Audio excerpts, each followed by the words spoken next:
আসসালামু আলাইকুম ওরহমতুল্লাহ বরকাতুহ। আবারও চলে এসেছি আপনাদের সামনে আমি বাজাজটা নিয়ে। মিডিয়াম বাজাজের চেম্বার কাস্টমারকে দিয়ে দিয়েছি, ও কিন্তু মুছামুছি করছে দাদা। আর আমি কি করছি এটা দেখেন, ভিতরে যেইগুলো ক্লাচ প্লেট ভেঙে গেছে তার জন্য গাড়িটা একটু ডিস্টার্ব করছিল। ক্লাচ প্লেট পুড়েও গেছে, ভিতরে ভেঙেও গেছে। আপনাদেরকে দেখো, এই যে থালাতে রাখা আছে ওইগুলো সব কিন্তু ক্লাচ প্লেটের টুকরা। যাক, গাড়িটা খুলে আপাতত ক্লাচ প্লেট লাগাবো।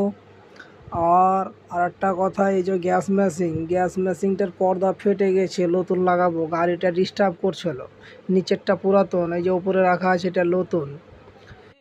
আপনাদেরকে বারবার বলছি, প্রত্যেকটা ভিডিওতে আমার ঠিকানা বলা আছে, নম্বর দেওয়া আছে, যোগাযোগ করতে পারেন, যোগাযোগ করে আসতে পারেন। রিকোবাড়ি কুতুবগঞ্জ প্রাইমারি স্কুলের রতুয়ার দিক থেকে আসতে ডান হাতে, মালদার দিক থেকে আসতে বাম হাতে। খোদা হাফিজ।